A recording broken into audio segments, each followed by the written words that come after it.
life of an actor when they get here. Just kind of give you an idea of what they're going through before they get started. So, what did you get? I stand back.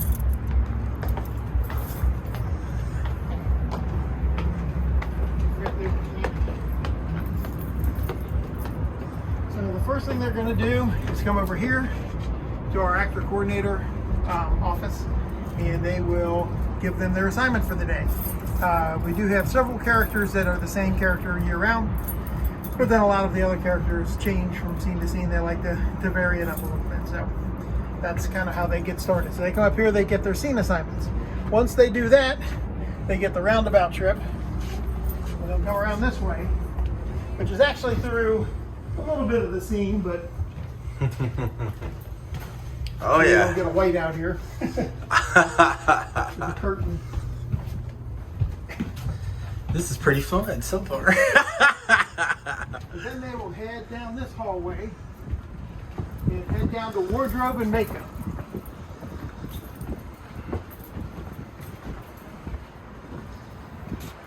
So as they come in here, you'll see the lockers, and they go back into this area also.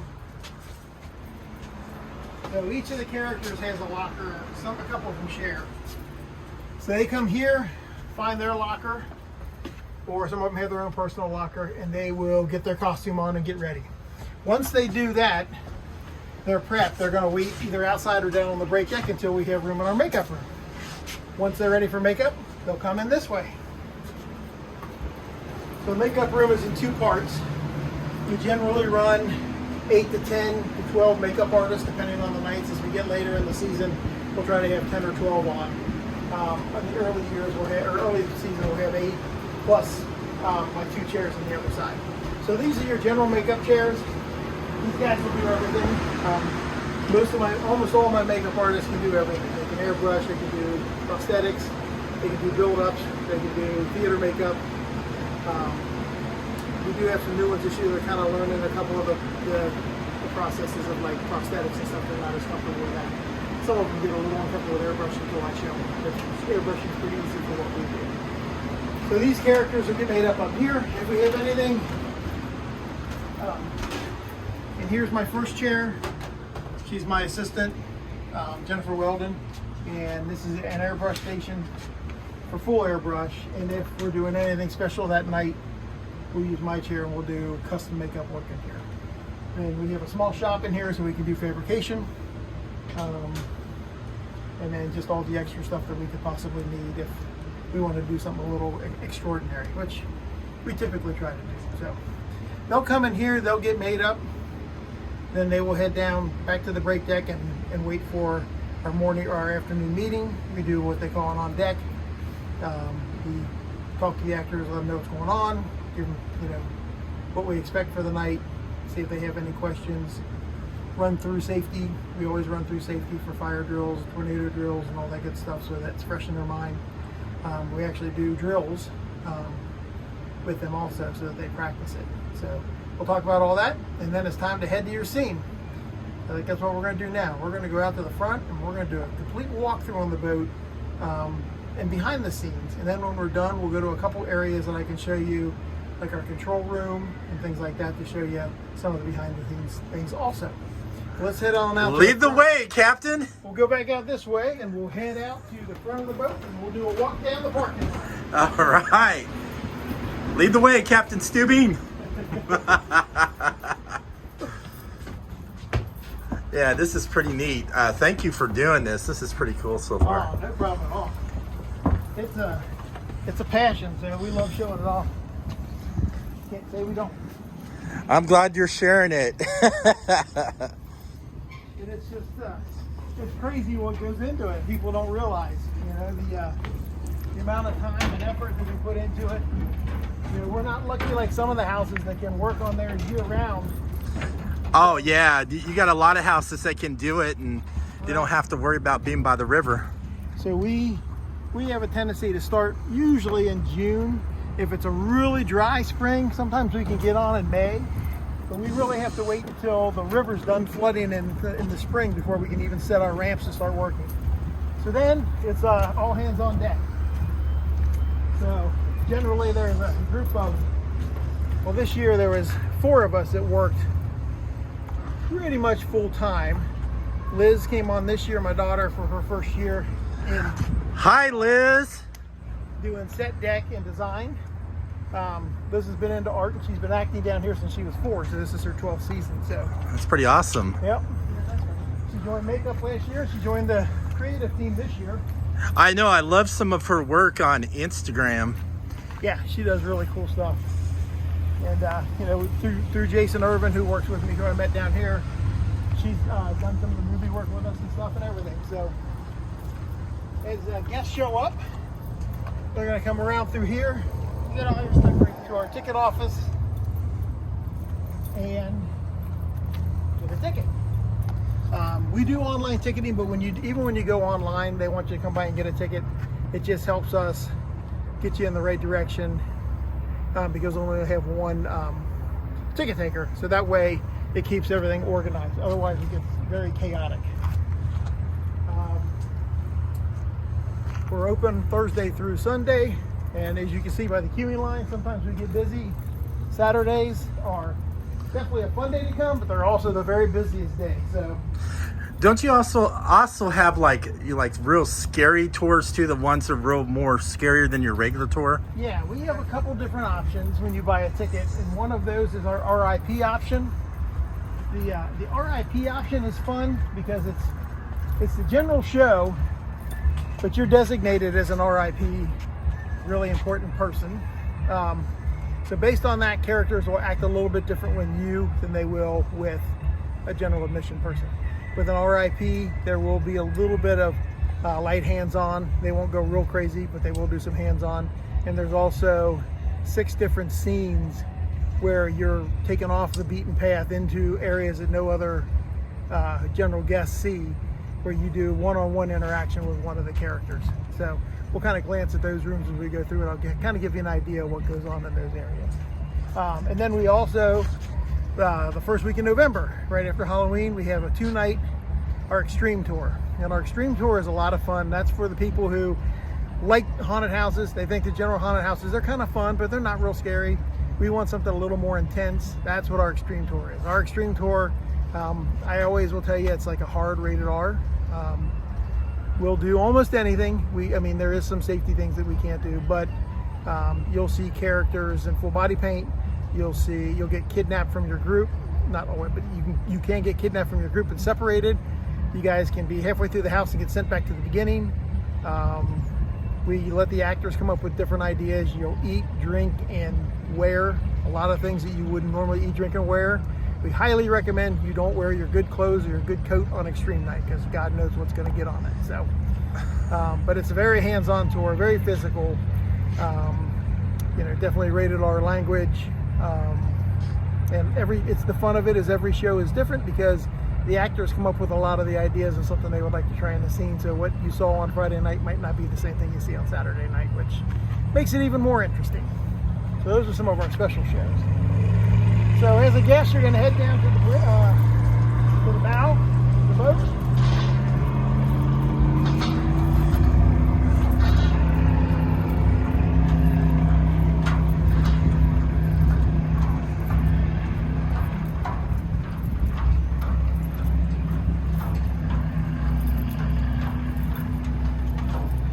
You'll make a quick stop by our photo session, just because everybody does a photo session now.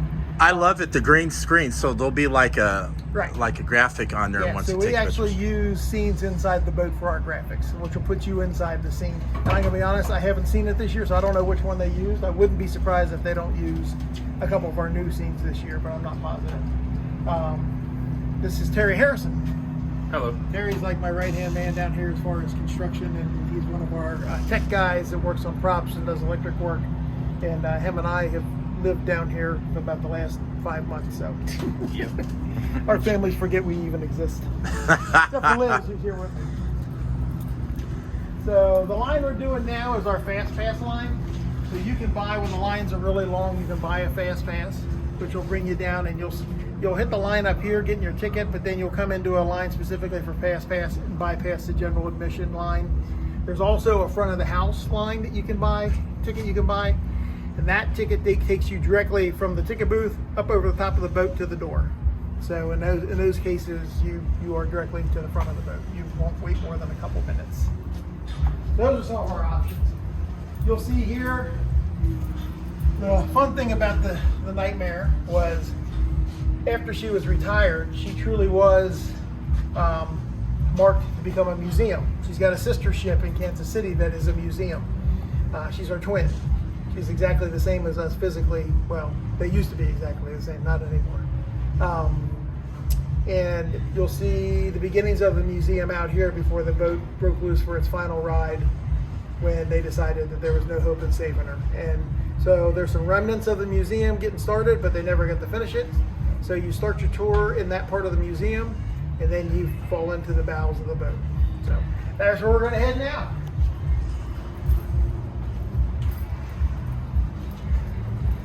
This is kind of a fun story. This is Violet.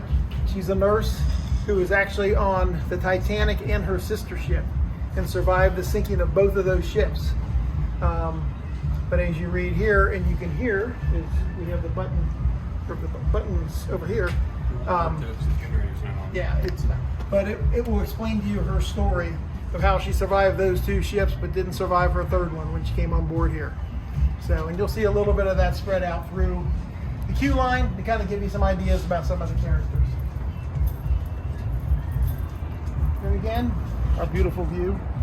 It's really great when we open up on Friday night because we get a fireworks show from the Reds game, so when they're home. In this, you'll begin your tour here. You'll hear your narrator talk to you here, and he's going to talk to you about coming into the museum, where we step into the officers' memorial. So in here, you're going to learn a little bit about some of the officers that served on the ship for the long time and had the most impact on the ship, including the captain, his chief mechanic, his purser, and some of the other characters here.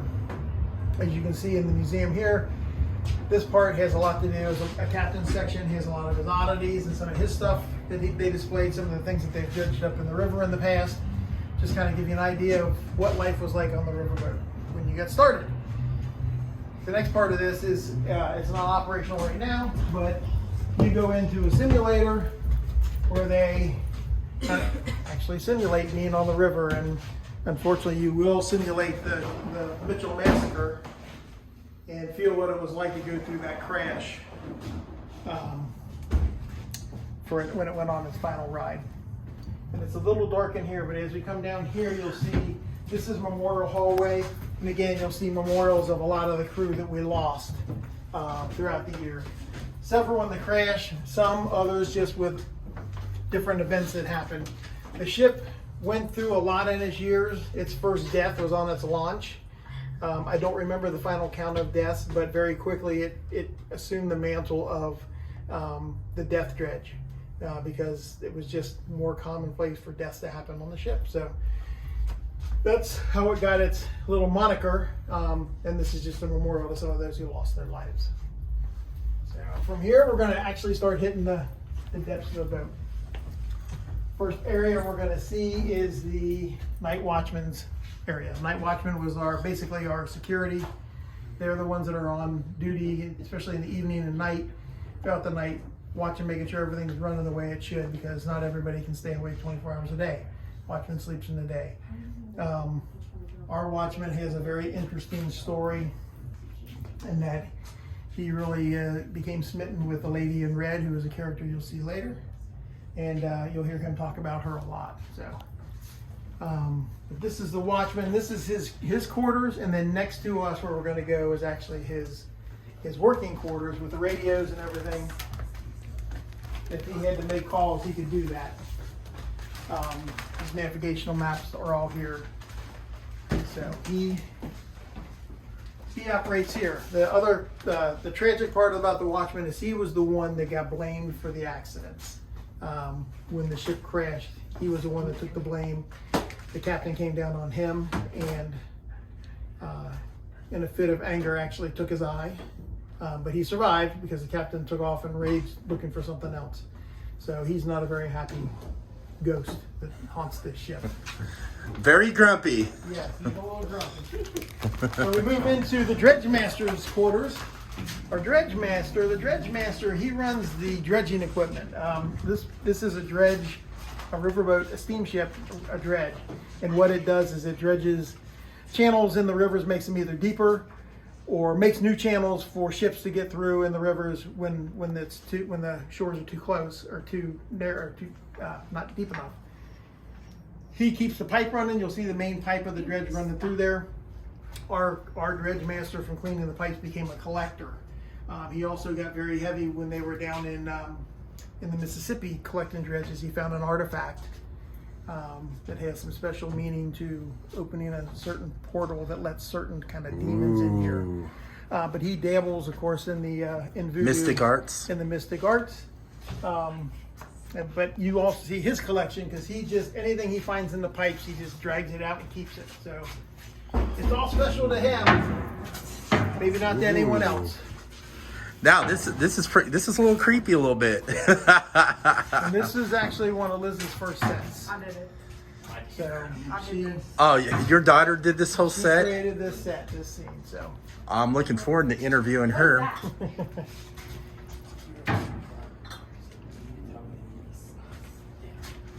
I didn't see those until now. This is pretty cool. The license plates on the other side have messages on them. Oh, really? there's all kinds of little messages, all kinds of little Easter eggs in here you may not. I should add a message on the license plate and say, go listen to Horror Pop after midnight.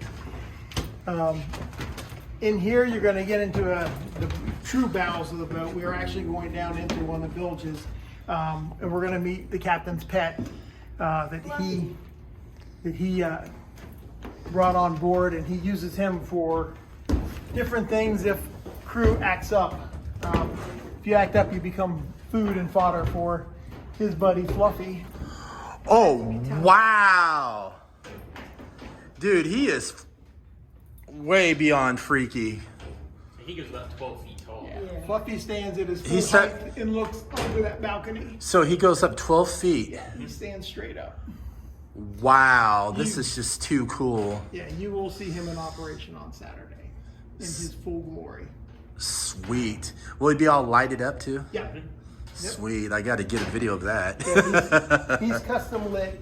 He's not a prop that you've never seen before, but I can guarantee you've never seen him in the setting that he's in. It was a beautiful setting. We were so lucky getting him in. When we bought him, we actually had to take walls down to fit him in there. Really? Yep, I bet that took a long time to get because of the walls. it did. It did. It was a challenge, but it was worth it. And in here, we move into our vampires lair. Huh? Vampires? Why are there vampires on a boat, you ask? Well, let me tell you a little story. Captain Mitchell, again, he was a collector and he was an entrepreneur. So he would do things to raise money. When he was down in New Orleans on one of their dredging excavations, he ran into another riverboat company that had mentioned that there was somebody from Europe that wanted to transport some cargo upriver kind of silently. They didn't want anyone to know about it, cash in hand, no questions asked. The captain, being an entrepreneur, said, "That's beautiful. I got it. I've created a cargo in my ship for my stuff. I got room for it. Let's do it." So it was loaded. Little did he know what was in the coffin. The coffin in the crates were coffins from a family of vampires in Europe whose family had been decimated and was trying to come to the New World to rebuild their family. So they were being transported here, and then when they got to their destination, they were gonna start working on recruiting new family members and then go back and try to regain their status in Europe. Unfortunately, because of the crash, they never made it. So they're destined now to live here and try to rebuild their family. This is actually one of our RIP scenes. So if you're an RIP guest, you'll go in here where no one else will go.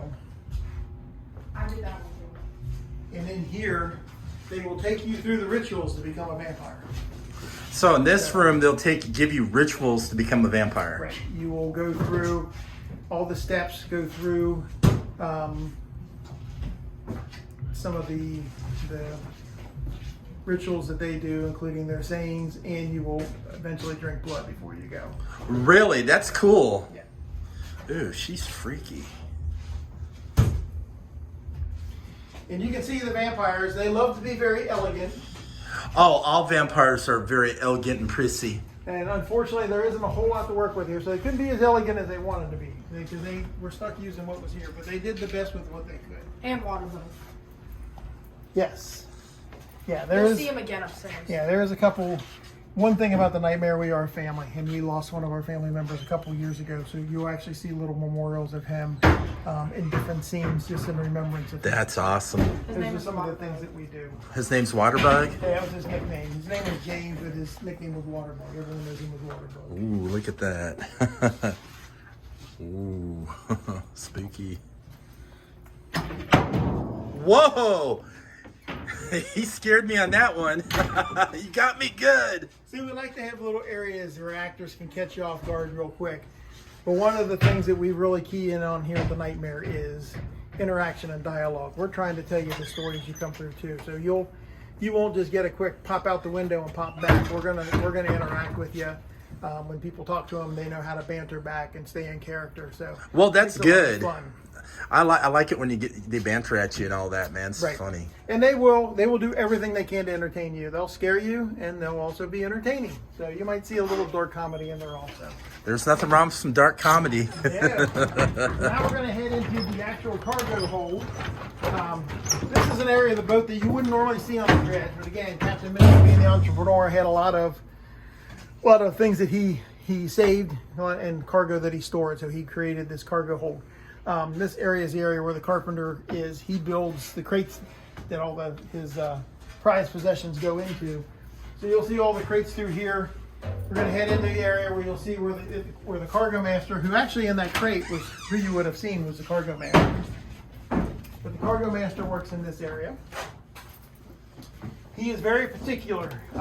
If anything goes missing, it's his butt. So Can you shine the light on here? I want to see what this is right there. so he does his best to not let anyone touch anything.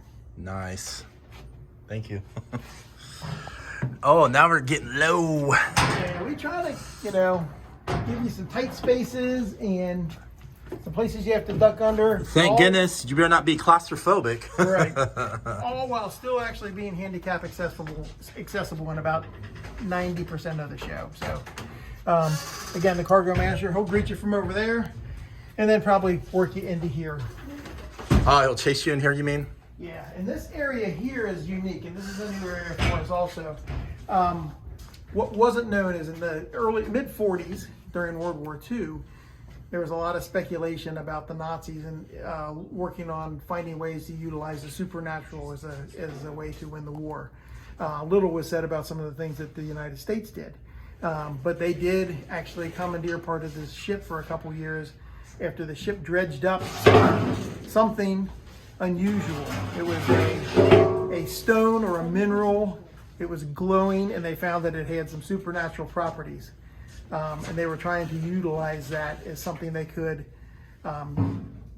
make something out of to get an edge up during World War II. So they commandeered this part of the boat. The captain let him do that. He actually moved one of his crew members in here to work with him because he wanted to know what was going on. You'll see a lot of little Easter eggs if you really look in here. There's little areas. Easter eggs are the best. Those are fun. Like you probably didn't notice, but like up in the front, in two of the rooms are room 217 and 237 from The Shining. You'll see a couple homages in here. The whole theory of this is the creation of a new super soldier, which is kind of a little play on Captain America, but turned to the dark side. What about Soldier Boy from The Boys? Can he be a bad version of Soldier Boy? He could. So that's what they're doing here. They're trying to create this new crew, super crew that can help not only the war effort, but the captain also wanted to utilize him to help his effort. So the military worked this, but like I said, he had his person in here. Unfortunately, there were many failures compared to successes. So most of the test subjects didn't turn out how they hoped. But you get to see some of them running around in here. That's fun. So you interact with the scientists. There's other little fun things like if if you look real close in here, you'll see like it's not active right now, but you might see a flux capacitor. Let's find that flux capacitor at. Where is that little sucker? Where is that flux capacitor? Well, what do you know? He has a flux capacitor. Again, custom built by my friend Terry. One of our techs built all this stuff. So this is another area where you'll get an RIP experience. Will someone come here like, We'll see. yeah, can you shine the light right there? I want to see what this guy looks like. Ooh, that's creepy. Yeah, that's one of the failed subjects. Don't you can you just use this like a live actor to sit there and play that role? You could, but sometimes sitting in one place, it actually get really bored. So Yeah. we utilize this. This is an RIP experience here. So they're always looking for new super soldiers, but they want only the best of the best. So you're going to come in here and have to go through some tests, some Super soldier tests. some agility tests, being able to easily put on and off a life jacket or do things that you would do as a captain. Can you shine right there? I want to see what that is right there. Oh, okay, gotcha. So those are some of the things you might do, and you also have to go in to test your knowledge and have to create or finish a puzzle in which you have to, utilizing the clues there, run power to the radio room and get the radio room operational so we can make a mayday call. If you pass all those tests, then you might be someone we're looking for as a new soldier. If you don't, then you're probably fluffy food. Ooh. Or something worse. I want to be an evil super soldier. I don't want to be fluffy food. I want to be an evil super soldier. And here is one of the two areas that scares the heck out of me more than anything, because we are actually literally walking over the top of the Ohio River. I'm never sure what's going to actually come out of there. Yeah, I know. It's getting very dark in here. I like it. It's getting creepy. Yes, You look down, you're right over the river. this area. Oh my gosh, we are right over the Ohio River. Holy Toledo. This area remains completely dark. Yeah, I know. And people who are watching this video, sorry it's dark, but it's supposed to be spooky like this. Then you will exit. Now we're going to go to the top of the top half of the boat. The top half of the boat is mostly where the crew lived and worked. They're up here. Oh, here you see where one of our characters, we're right by the crew quarters. One of the things they love to do when they have off time is hang out and fish. Sometimes they catch something more than just fish. And it's all here because you never know what they need for lunch or dinner. Yum. Yum. So we go through behind the walls and come into the crew quarter. All right. Oh, wow. Where you'll see a typical crew room. Yes, all the bunk beds. Not your typical crew. Oh, yeah. And I'm not telling secrets, but some of these guys will actually move. Oh, I bet they do. You'll even see during the show they're actually watching a movie, and depends on whether you get to see A risque movie. a risque movie or Ooh, very a risque. Halloween classic. You could see either one. What about Mighty Mouse? Maybe Mighty Mouse. And in here it will be another RIP experience. So one thing about the captain, he did not like the crew drinking or partying or having fun. It was work, work, work business. So the crew kind of created their own little space. We call it the speakeasy. So we're going to step in here in a second. The trick about this, though, is in the crew, usually the crew member you see up here isn't really a crew member. It's what we call the lady in red. And what they don't know is Is she real pretty? she is, yes, and she is a demon. Ooh. So she is here to basically harvest souls. They know that as a beautiful woman, she can lure the guys in, and then they get them loose with alcohol, and they're easy pickings. So she works with the bartender in the speakeasy to kind of claim souls to help build their faction that the ringmaster or the dredgemaster started. So, I would love to dance with the lady in red. and here you get to come in, and then you get to gamble for your soul. So gambling for my soul, huh? Gambling for your soul. So there's a myriad of games that he might play with you, he or she might play with you, and they will either end up in a win where you get to go on forward and have a drink, or a loss, where your soul is given up to the demon that they summon to take you away. Ooh. So there's several different things that can happen in here. Blackjack. I see 21. No, I'm just kidding. So, chocolate. And the fun thing about this is when you win, a lot of times actually they will give you, a lot of people don't realize what it is, they give you a token. That token is actually for $1 off at the concession stand if you want to use it. So Oh, that's pretty you actually get cool. something. $1 off at the concession stand. Nice. Something if you win. So it's not just getting your soul, you actually get a prize too. As well, they kinda take fun. your soul. Might as well have one last drink before you go to hell. This is right. And of course you never know what they're going to have to drink. There's a myriad of things, so it's The whiskey. buyer beware. The whiskey is good. The whiskey will get you in trouble. It's the devil's drink. Yeah, the lady in red, she makes you drink that. You're in trouble. And you'll head down this hallway, and this is just some of the officers' quarters that They're still locked up. we walk past. Yeah, most of them are still locked. There's a pilot. And of course, at the end of the officers' quarters It's a shore power. is where you will enter the captain's quarters on another trip. Waterbug, rest in peace, brother. I wish I knew you. Now we're going into the captain's quarters. So here we have the Ooh, captain's aye. quarters, Let's get a look around here. his dining room, some of his guests. Wow. Let me see. His study, and some of his art. Little is known that the captain is an artist, so he will greet you here, and then he's going to let you come in and see some of his art through a little hidden passage. Wow. We're going down. Ooh, he's a mental case. He is a mental case. He is probably one of the most prolific serial killers you ever met. Travels city to city, nobody knows. Easy way to get away with it. And this is some of his artwork. He loves to display his artwork, but once you've seen it, you can never leave. So he has a myriad of tools that he might greet you with when you come in this room. And what you have to worry about even worse is after you leave his place, you got to go see his daughter.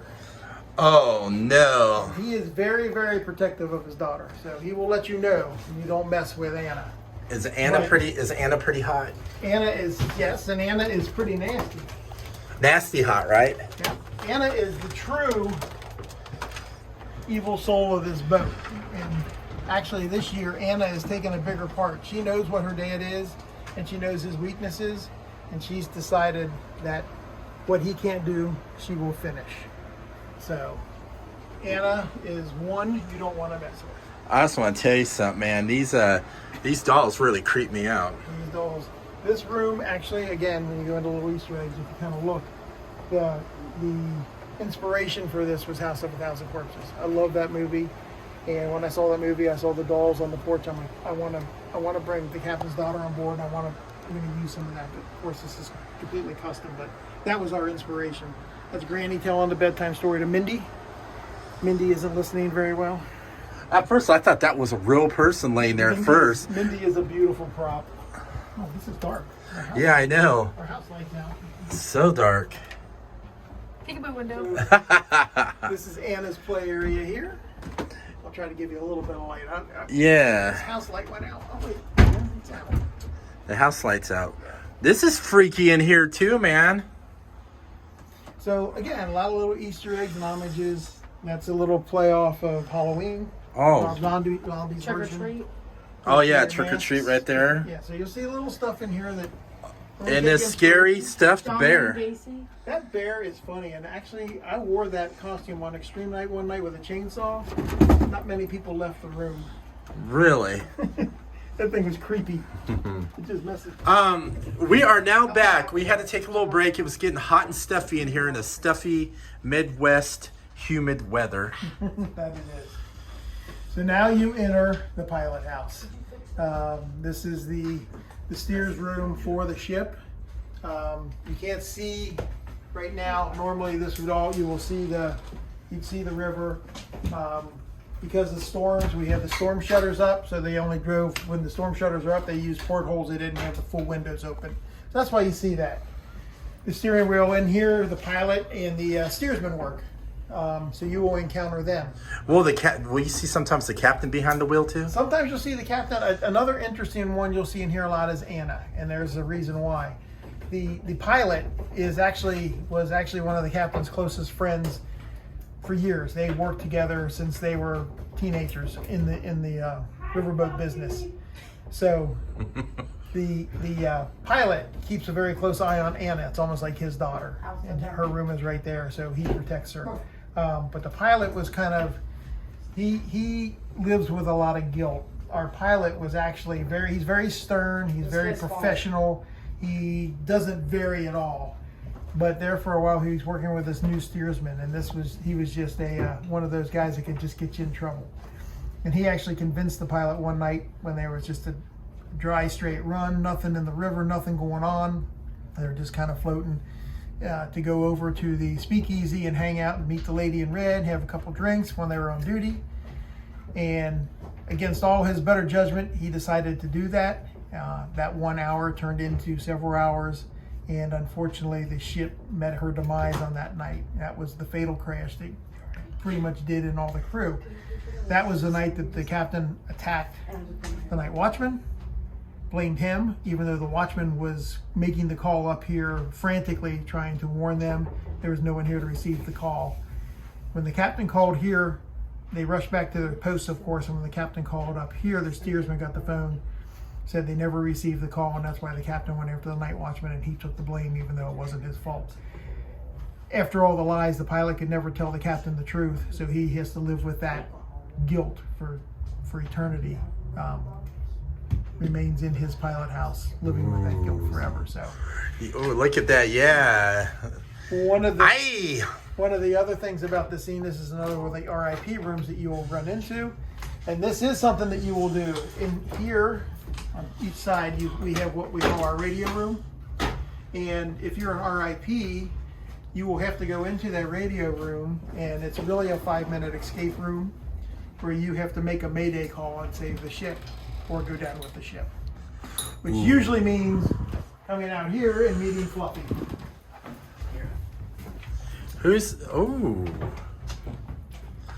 And there's Fluffy from up here, which comes straight, like you say, comes way up to the top. Right up out here is where you'll see Fluffy standing and looking at you. Oh, wow. And the little trick, without telling everybody the trick, but sometimes this is straight and sometimes it's not. Oh, wow. Yeah, So it doesn't always lean like this. You might go for a ride. Maybe. Who knows? That's kind of cool too, man. That could happen. Now we're going to everybody's favorite, not mine, the clown. Clyde Sturgis. But this is part of Anna's playroom. And this is where Anna used to do her makeup. Anna has an infatuation with clowns, and that's another question we get a lot. Why are there clowns on a ship? Can I see that? But there actually is a reason. In the early mid-50s, there was a railroad strike, and there was a small circus, the Clyde Beatty Circus, that was trying to get a leg up. They wanted to be Barnum Bailey, and with the railroads on strike, the circuses weren't moving. So Clyde Bailey Circus made a deal with Captain Mitchell, since he went city to city, working as a working dredge, that he could carry his circus on here, go from city to city. They could set up, they could still be operational while everybody else was down, and therefore they would become the circus that everybody loves. So they made that deal. That went on for about 9 months, I think, maybe a year, and then when the railroads came back up, and it would behoove them to go back to the railroads. But what, unbeknownst to them, Anna fell madly in love with the clowns. She loved the clowns. So, of course, Captain Mitchell would never let the clowns leave. So they've been destined to stay here and entertain Anna. Now, Anna is not the nicest entertainer. So when a clown makes her mad, she kind of gets rid of them. So she's always looking for new volunteers to become new clowns. As you can see, she has her own sewing room. She makes her own clowns. And these are some of the faces she's collected to create clowns. Again, a little Easter egg, little homage to the original Game of Thrones. That's pretty. With the faces on the wall. Oh, yeah. And I will say this is another extreme con. The night I did the bear, my friend Jason was in the rabbit. And we both had chainsaws. It was ugly. That rabbit suit reminds me from the House of a Thousand Corpses. It is, yes, exactly. Now you're in the first part of the clown maze. Meep meep. And this maze is massive. It incorporates 5 or 6 rooms plus a vortex tunnel. So they can keep you in here as long as they want. Go this way? Yeah, Or well, go it this doesn't way. matter. Go this way. Uh, Follow me on the clown. Follow you? Meet me? Yeah. Unless you want to go through the whole thing. Well, I'll get on through. Oh man, this is just like, wow. Wrong way. Right way. Oh wow, this is a trip. Wow. Hi guys. So yeah, all of these rooms are divided into 3 or 4, and we've got circles everywhere, so we can run you around everywhere till they decide to release you. Then you have to go through past the ringmaster, who is kind of in charge of all the clowns. He's the only one that Anna trusts to run loose, and he keeps all the other ones in check. So you'll see this in operation on Saturday. Oh, where it's like, oh yeah. But it's one of the vortex tunnels. The difference with our vortex tunnel versus a lot, because you'll see these in a lot of areas. Yeah. Ours is actually built over a hole, so it's you don't walk up ramps and down ramps. We've got expanded corrugated metal, so you can see the entire vortex. It just gives it a great effect. I mean, it's most people think it's one of the better vortexes around. That's Ooh, probably one of our biggest awards yearly is the best vortex. Oh my gosh, look. There's a ringmaster sticker on the floor. Is there? From a long time And ago. again, Meep meep. are you in a different maze or are you in the same one? I'm not really sure. Do we want to go? I think we're in the same one. This looks like the same one. Oh my God, it's a what would Jesus do? Go straight. Just keep going straight. You'll always find something. You're not in the same one. Oh, okay. Oh, sorry. You're fine. This can get you very dizzy. Imagine it with the strobes on. Oh gosh. Think of how the clown actors can handle this. I don't know how I do. We actually have she actually does the clowns a lot too. Everyone. We actually I got have a it couple of a couple of those little sections where we have the Here's strobes the off so white they can guy. go in I wanted to find treasure in the bin. and so this is the laundry room. Oh, sorry, my friend. Edgar, our little laundry guy. It's in the floor. Oh yeah. Yep. In here, stick to the left. We're working on the right. Okay. we got a character we're working on reprogramming. Oh, okay. Now you're, of course, we're not in the head of the boat, but we are in the head. Oh yeah, we are in the bathroom. He's puking. Not yet. Got the little showers. Hi. Oh, there's the janitor. Someone's got to clean this mess up. He doesn't do a very good job, so they're usually looking for volunteers. I bet he probably makes people really do it too. And I will say, this room is a room on extreme night that you got to be careful. I didn't understand that. All right, who said that? But like on extreme night, sometimes this area is inhabited by Pooh Man. Pooh Man, does he stink? No, he throws poo at you. Real poo? No. But it seems like it. And the galley. Ooh. Yum. And this is the true galley. I mean, this is all the original galley equipment here. The main tables and everything. This is pretty wild. And here's dinner.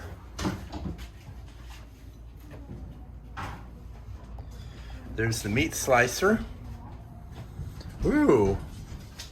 Yeah, Charlie didn't do too well. He didn't do too well. Poor Yeah. Charlie. Here you go. And then here's the delicacies. Wait a second. Whoa. Oh, yeah. They got the delicacies. Ooh.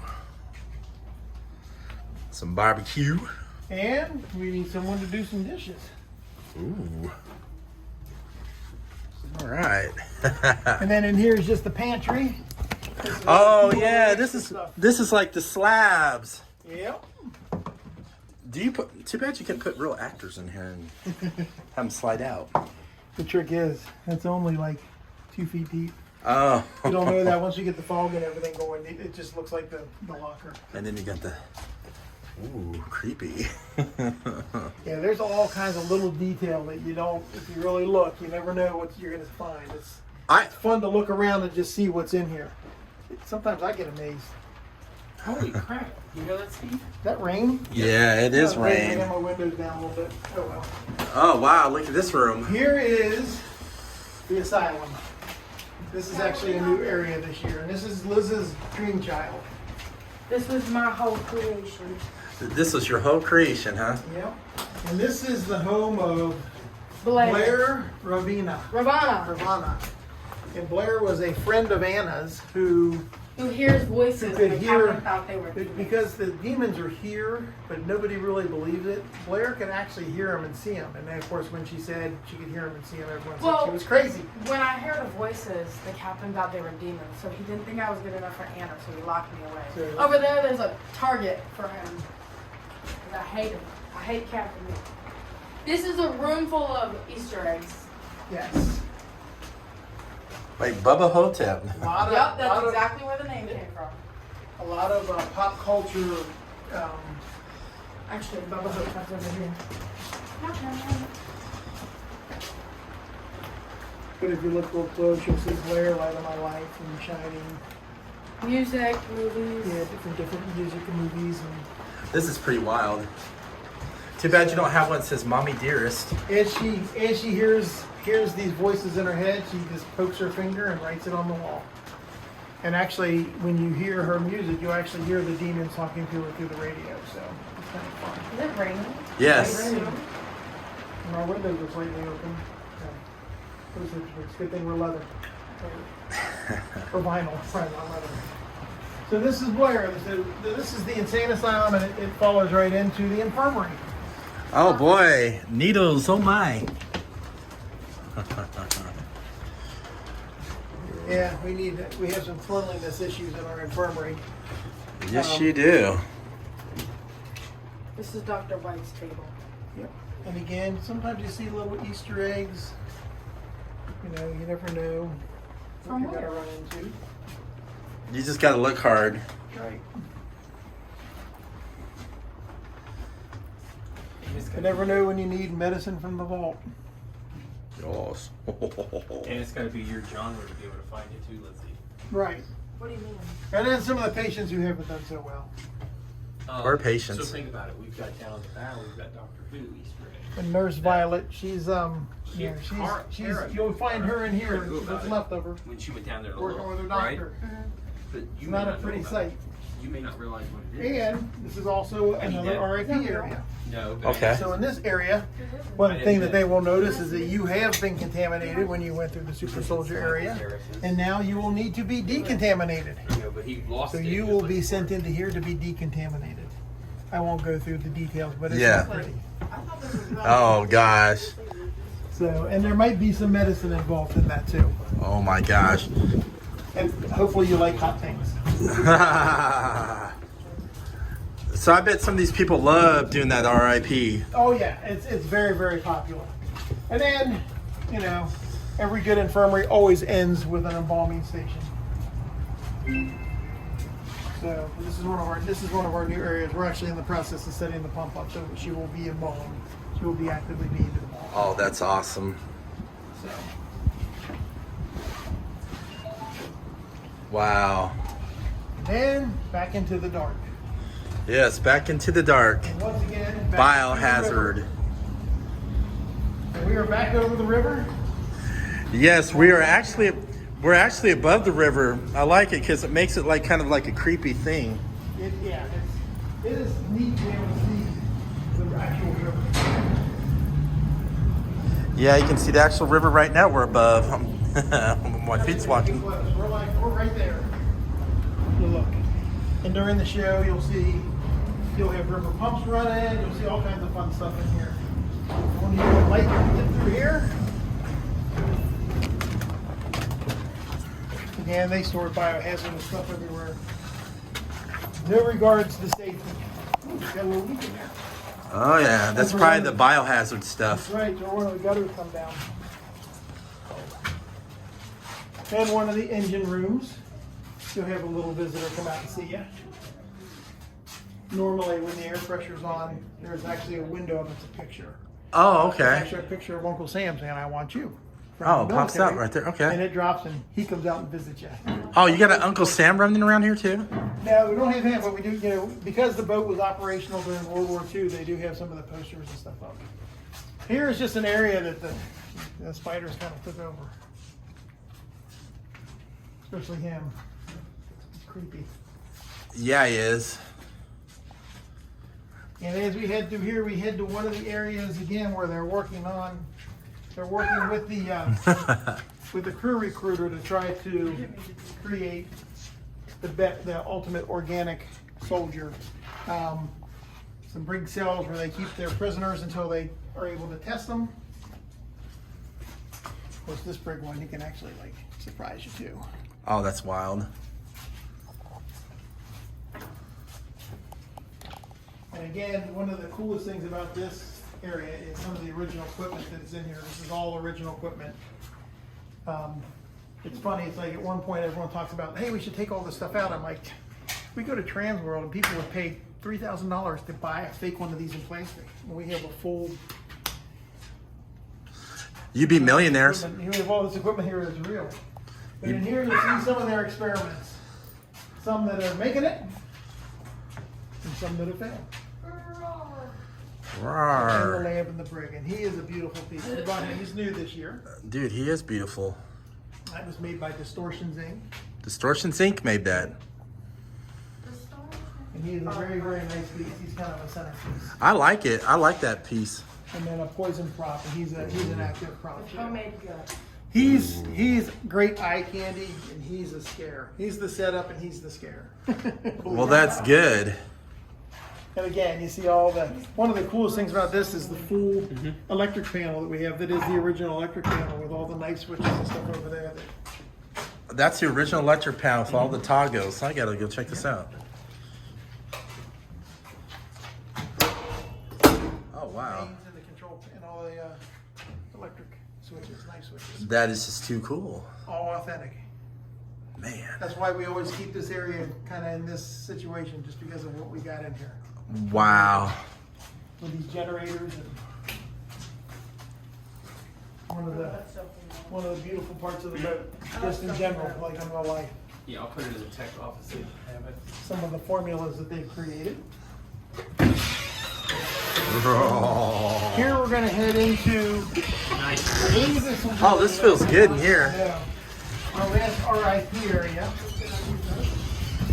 So you come here, this is where you run into Sparky. Sparky's a little simple, and Sparky used to work with the lab doctor, and decided that he wanted to please the captain, and he knew the captain loved death and destruction. Sparky came here and created his own place. So if you're an RIP, you're going to come in here and entertain Sparky, and he's trying to show off for the captain. So he's created his own electric chamber, Sparky's shock chamber. So someone will be elected and shoved into the box, and the rest of the people have to solve Sparky's riddles for their friend Fry's. So, Wow. I would hate to be the person frying. it's not much fun, but they enjoy it. Some people solve it, not too many though, because I don't even know if Sparky knows the real answer. So No, Sparky does. He probably plays stupid. he does, and Sparky is fully electrified, so he can spark you from anywhere. We don't have the fence on, but Oh, he wow. will spark you. You got the anywhere. real... Wow. Even that fence. Yeah, he can spark on all the fences. Dude, that's just too trippy. Now this, where we're going now, is the only area of the boat where if you are handicapped and cannot get a wheelchair, it's the only step we have. So this is the only section you miss, unfortunately. But we can get you around, completely around this section, and this is actually literally the only thing you miss. Do you have people that really come in here in wheelchairs? Oh yeah, yeah.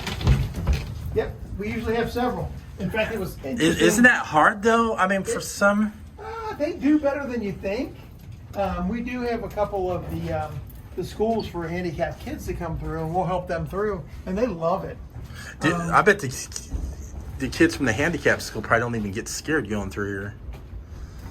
Yeah, they enjoy it. And then this is our boiler. We're actually gonna walk into the boiler. We're gonna go into the boiler. Yeah. Wow. This is the true boiler. We've added to it, but it is the true boiler. So we're going below the boiler room, huh? All right, let's get down there and see how my knees are. It will be unique in here in that right now you don't see what you will see on Saturday. Oh, heck yeah. But on Saturday, this boiler is flooded, and it is basically a quagmire, a swamp that you walk through. Really? Yeah. So, and there may or may not be some kind of demon creature hiding in here. They can see you, but you can't see them until they want you to.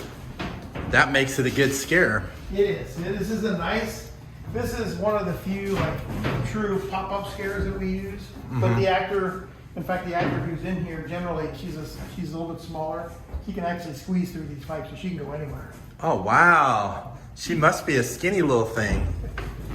She is very contortional. Her mother works here too. Her mother is a contortionist. She's usually in the bathroom. Really? She's one of our contortionists. And then this is just pitch black normally. This is normal pitch black when you're touring through here. Okay. Yeah.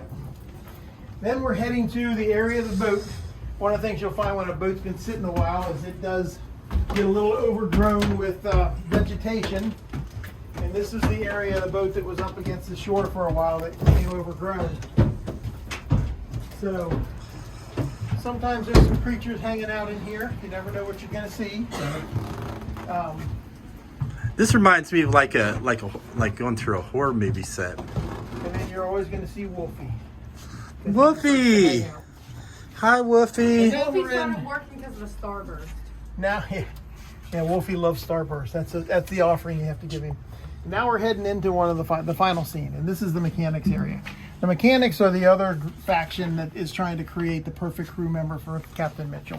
They're trying to do it mechanically. So think of steampunk 1960s robots. Okay. What they're doing in here. They're trying to create crew that doesn't need to eat, drink, or sleep for the captain. So they're basically harvesting bodies, cutting them up, You're going through hitting all these body bags. making them mechanical, and then turning them loose. Oh, wow. So you'll see Going the through all these various- body bags. various stations where they're Hi. storing the bodies. And here's a fabrication station. Once they get cut up, they're just ready to manufacture. Wow!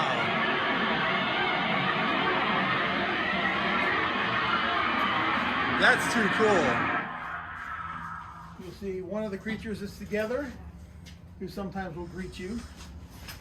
Why was he on? Nobody else? Yeah. Gets his sounds plugged into the house He's on sound. shore power. Shore power.